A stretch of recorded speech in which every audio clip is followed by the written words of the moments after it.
ಇವರು ಯಾವ ಕಾರಣಕ್ಕೂ ನಮ್ಮ ಹತ್ತಿರಕ್ಕೆ ಸುರಿಯಬಾರದು ಅನ್ನುವಂಥ ರೀತಿ, ಇವರ ಹತ್ರ ಯಾವುದೇ ಸಹಕಾರವನ್ನು ಪಡ್ಕೊಳ್ಬಾರ್ದು ಅನ್ನುವಂಥ ರೀತಿ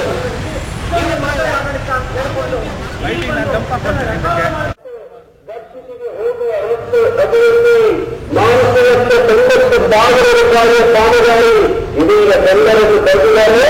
ಆದರೆ ನೋಡಿ ಕಾಮಗಾರಿ ಈ ರೀತಿ ಸಂಪೂರ್ಣ ಕಾಮಗಾರಿ ಪೂರ್ಣಗೊಂಡ ನಂತರ ಇದೀಗ ಟೆಂಡರ್ ಕರೆದಂತಹ ಬೋಗಸ್ ಪ್ರಕ್ರಿಯೆ ನಡೀತಾ ಇದೆ ಎಂದರೆ ಕುರಿತು ಮಾಡಿದ ವಿಷಯಗಳ ಸಂಪೂರ್ಣಗೊಂಡಂತಹ ಇದನ್ನ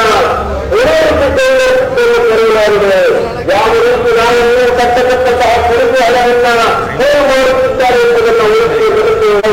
3 ಕ್ರಮದಲ್ಲಿ ಗಣೇಶಕ್ತಿಯ ಮನೆ ಮುಂದಾದ ಕಾನ್ಸಂಟ್ರೇಷನ್ ಕಾರಣ 4,60,000 ರೂಪಾಯಿ 3 ಕ್ರಮದಲ್ಲಿ ಮಾಡಿದ ಕ್ರಿಮಿನಲ್ ಸೆಂಟರ್ ಪೂರ್ಣ ಮುಂದಾದರೆ ಬಂಧುಗಳೇ 3 ಕ್ರಮಪಳ್ಳಿಯಲ್ಲಿ ನಡೆದಂತಹ 32 ಲಕ್ಷಕ್ಕಿಂತ ಹೆಚ್ಚು ಕಾಮಗಾರಿಗಳು ಈಗಾಗಲೇ ಪೂರ್ಣಗೊಂಡಿವೆ.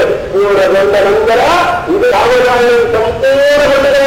ಕ್ರಮಕ್ಕೆ 15ರಲ್ಲಿ 3 ಲಕ್ಷ ರೂಪಾಯಿ ಟೆಂಡರ್ ಕರೀತಾ ಇದ್ದಾರೆ. ಟೆಂಡರ್ ಕರೀತಾ ಇದ್ದಾರೆ ಅಂದರೆ ಕಾಮಗಾರಿಯಾಗಿ ಸಾರ್ವಜನಿಕರ ಹಣವನ್ನು ಪೂರ್ಣ ಮಾಡಬೇಕಂತಹ ಏಕೈಕರಿದ್ದಾರೆ. ಬಂಧುಗಳೇ, ಈ ಒಂದು ಕಾಮಗಾರಿಗಳು ನಾವು ವೀಕ್ಷಿಸಬೇಕು ಅಂತ ವಿನಂತಿ ಮಾಡಿದರೆ ನಗರಸಭೆ ಈಗಿನ ತಾಲೂಕಿನಲ್ಲಿ ಅಧ್ಯಕ್ಷರ ವಾರ್ಡಿನಲ್ಲಿ ನಡೆದಂತಹ ಕಾಮಗಾರಿಲ್ಲ. ಇಂತಹ ಒಂದು ನಗರಸಭೆ ಸದಸ್ಯರಲ್ಲಿ ಕೂಡ ನಾಚಿಕೆ ಈ ನಗರಸಭೆಯಲ್ಲಿ. ಬಂಧುಗಳೇ, ಇವತ್ತು ಇಲ್ಲಿ ನಗರಸಭೆಯಲ್ಲಿ ಆಗ್ತಿರುವಂತಹ ಒಂದು ಕರ್ಮಗಳಲ್ಲ, ಒಬ್ಬ ನಗರಸಭೆ ಅಧ್ಯಕ್ಷರಾಗಿ ಆ ಸ್ಥಳದಲ್ಲಿ ಒಂದು ನಿಮಿಷ ಕೂತ್ಕೊಳ್ಳಿಕ್ಕೆ ನಾನಾ ಇದ್ದದ್ದು ನಾವು ಹೇಳ್ತಾ ಇದ್ದೇವೆ. ಬಂಧುಗಳೇ, ಕಳಕಳನ್ನು ಯಾವ ರೀತಿಯಲ್ಲಿ ಕೂಡ ಅದನ್ನು ಹೊರಗೆ ಕೆಲಸ ಮೊದಲನೇ ಶಾಸಕರನ್ನು ಈಗಿನ ಶಾಸಕರನ್ನು ಕಳಕಮನೆಯನ್ನು ಮಾಡ್ತೇವೆ ಅಂತ ನಗರಸಭೆಯಲ್ಲಿ ಬಂದರು. ಹಾಗೂ ಅವರಿಗೆ ಒತ್ತುಕೊಳ್ಳುವ ಗೊತ್ತೇವೆ. ಈ ನಗರಸಭೆಯಲ್ಲಿ ಒಂದು ಆಡಳಿತ ಅನ್ನುವಂಥದ್ದಿದೆ, ಒಂದು ಸ್ಥಾಯಿ ಸಮಿತಿಯನ್ನು ಇರ್ತದೆ. ಇದರ ಜೊತೆಗೆ ಸುಬ್ರಹ್ಮಣ್ಯ ನಗರದಲ್ಲಿ ಈಗಿನ ಅಧ್ಯಕ್ಷರವರನ್ನು ಕೂಡ ಅದೇ ರೀತಿಯ ಲಕ್ಷದ ಕಾರ್ಯಗಳನ್ನು ಲಭಾಯಿಸುವಂತ ಕೆಲಸ ಹಾಕಿದ್ದಾರೆ. ಉಡುಪಿ ನಗರಸಭೆ ಇತಿಹಾಸದಲ್ಲಿ ಕಾಂಗ್ರೆಸ್ ಪಾರ್ಟಿ ತನ್ನ ಬೆನ್ನನ್ನು ತಾನೇ ಕಟ್ಟಿಕೊಳ್ತಾ ಉಂಟವರೆ. ನಗರಸಭೆಯ ಮಾಜಿ ಅಧ್ಯಕ್ಷರಾದಂತಹ ಕಿರಣ್ ಕುಮಾರ್ ಅವರೇ, ದಿನಕರ್ ಶೆಟ್ಟಿ ಅವರೇ, ಇದರೆಲ್ಲ ಸದಸ್ಯರೇ, ನೆರೆದಿರ್ತಂತಹ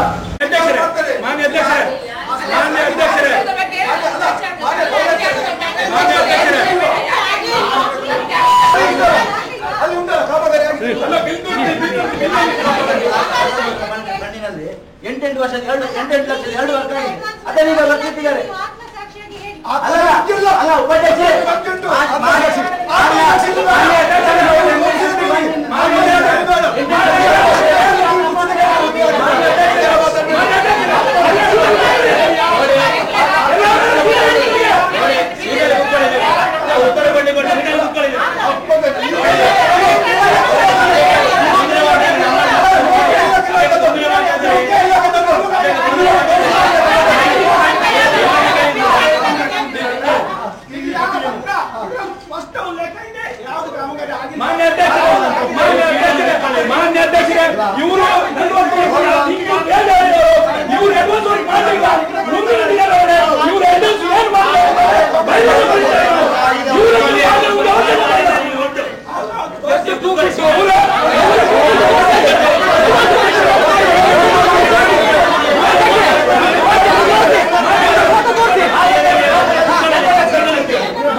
BJPಯವರು ನಾವು ಒಂದು ತನಿಖೆಯನ್ನು ಮಾಡಿದಂಥ ಸಂದರ್ಭದಲ್ಲಿ ಈ 172 ಕಾಮಗಾರಿಗಳಲ್ಲಿಯೂ ಸುಮಾರು 40% ಹೆಚ್ಚು ಕಾಮಗಾರಿಗಳು ಈಗಾಗಲೇ ಮುಗಿದಿದೆ ಅಂತ ಹೇಳುವಂಥದ್ದು ನಮ್ಮ ಸ್ಪಷ್ಟವಾಗಿ ನಮಗೆ ಗೋಚರಿಸಿದೆ. ನಾವು ಅದಕ್ಕೆ ಫೋಟೋ ದಾಖಲೀಕರಣ ನಿಮಗೆ ಈಗಾಗಲೇ ಅದರ CD-ಯನ್ನು ಕೊಟ್ಟಿದ್ದೇವೆ ಮತ್ತು ವಿಡಿಯೋದ ದಾಖಲೀಕರಣವನ್ನು ಅಲ್ಲಿಯ ಸ್ಥಳೀಯರ ಪಂಚನಾಮೆಯೊಂದಿಗೆ ಅದನ್ನು ನಾವು ತಯಾರು ಮಾಡಿದ್ದೇವೆ. ಸೊ ನಮ್ಮ ಇವತ್ತು ಆಗ್ರಹ ಏನು ಅಂತ ಹೇಳಿದರೆ, ಇಲ್ಲಿ ನಮಗೆ ಗೊತ್ತಾದ ರೀತಿಯಲ್ಲಿ MP ಫಂಡಲ್ಲಿ ಹಣ ಉಪಯೋಗ ಆದದ್ದಕ್ಕೆ ಮತ್ತೆ ಪುನಃ ಇವರು ಟೆಂಡರ್ ಕರೆದಿದ್ದಾರೆ. ಹಿಂದೆ ನಗರಸಭೆಯಲ್ಲಿ ಈಗಾಗಲೇ ಟೆಂಡರ್ ಕರೆದು ಬಿಲ್ ಆದಂಥ ಕಾಮಗಾರಿಗಳಿಗೂ ಇವತ್ತು ಟೆಂಡರನ್ನು ಕರೆದಿದ್ದಾರೆ. ಒಟ್ಟಾರೆ ಕೆಲಸ ಸಂಪೂರ್ಣ ಆದ ಕಾಮಗಾರಿಗಳಿಗೆ ಮತ್ತೆ ಪುನಃ ಟೆಂಡರನ್ನು ಕರೆದಿದ್ದಾರೆ. ಇದು ಪಾರದರ್ಶಕ ಒಂದು ನಿಯಮಕ್ಕೂ ಇದರಿಂದ ತೊಂದರೆ ಬರ್ತದೆ. 2001ನೇ ಇಸ್ವಿಯಲ್ಲಿ ಕಾಂಗ್ರೆಸ್ ಆಡಳಿತ ನಗರಸಭೆಯಲ್ಲಿರುವಾಗ ಇದೇ ರೀತಿ ಆಗಿತ್ತು. ನಾವು ಹೈಕೋರ್ಟಿಗೆ ಹೋಗಿ ಆಗ ಆದೇಶ ಆಗಿತ್ತು ಆ ರೀತಿ ಕೆಲಸ ಆಗದೆ ಟೆಂಡರ್ ಕರಿಬಾರ್ದು ಅಂತ. ಈಗ ಮತ್ತೆ ಪುನಃ ಅದನ್ನು ಮಾಡಿದ್ದಾರೆ. ನಾವು ಈಗ ಜಿಲ್ಲಾಧಿಕಾರಿಗಳಿಗೆ ಈಗಾಗಲೇ ನಮ್ಮ ತಂಡ ಹೋಗಿ ದೂರು ಕೊಟ್ಟಿದ್ದೇವೆ. ಇವತ್ತು ಮತ್ತೆ ಪುನಃ ದಾಖಲೆ ಸಹಿತ ದೂರನ್ನು ಕೊಡ್ತಾ ಇದ್ದೇವೆ.